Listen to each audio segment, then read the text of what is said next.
He sat alone in the driver's seat, the hum of a generator filling the silence of a deserted Kmart parking lot. His phone was still warm from a 40-minute call. Moments earlier, he had opened the truck door, gasping for breath, fear clawing its way back into his lungs. He hesitated. He was scared. He wanted to live. But then, a voice on the other end told him to go back in, and he did. By the time anyone found him, 18-year-old Conrad Roy III was already gone, claimed by a colorless gas and a digital trail that would shock a nation. What unfolded next was not just a tragedy. It was a courtroom reckoning that would challenge the limits of law, free speech, and the power of words to take a life. This is the Michelle Carter case, a crime born not of blood, but of text. In the quiet coastal towns of Massachusetts, no one could have imagined that a love story between two troubled teenagers would end in a legal milestone. This wasn't a murder in the traditional sense. No fingerprints, no weapon, no physical act of violence. Just a girl, a phone, and a relentless digital campaign that ended with a boy's final breath. And the world was left asking, can someone be guilty of murder without ever laying a hand?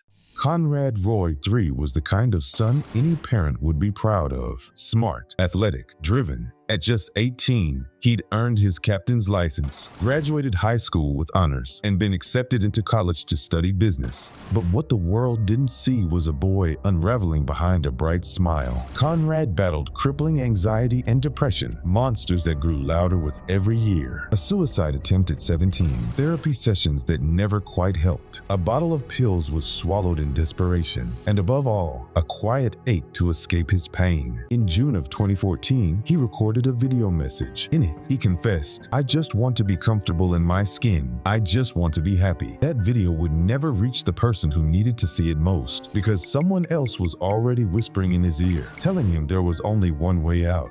Between July 4th and July 12th, Michelle Carter's messages took a disturbing turn.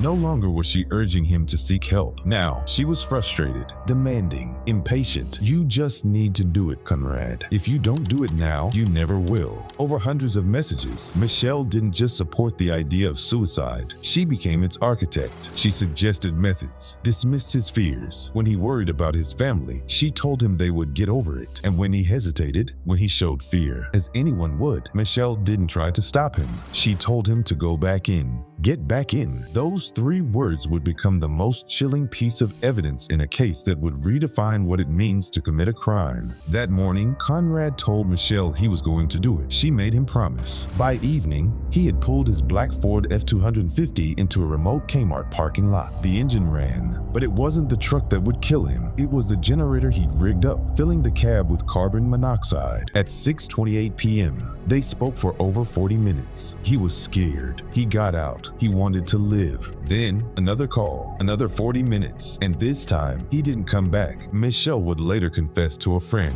He got out of the car. He was scared, and I told him to get back in. She never called 911, never told anyone until it was too late. That night, she texted Conrad's sister, "Do you know where your brother is?" But she already knew. Conrad's body was discovered the next morning. At first glance, it seemed like a tragic but clear-cut suicide. That changed when police found Michelle's texts, tens of thousands of messages spanning months, and a horrifying escalation in the final days. One message stood out. "I could have stopped him. I told him to get back in. I helped him do it." Investigators pieced together a timeline, digital footprints that painted Michelle not as a grieving girlfriend, but as someone who had coached a vulnerable boy into ending his life. It was the first time in history that words alone were being investigated as a possible murder weapon. In 2017, Michelle Carter was charged with involuntary manslaughter. The courtroom was silent as prosecutors revealed the texts, the phone calls, and the confession. Her defense argued that Conrad had made his own choice, that he had tried before, that Michelle's words were tragic, but not criminal. But the judge focused on one thing: the moment Conrad stepped out of the truck, and the moment Michelle told him to get back in.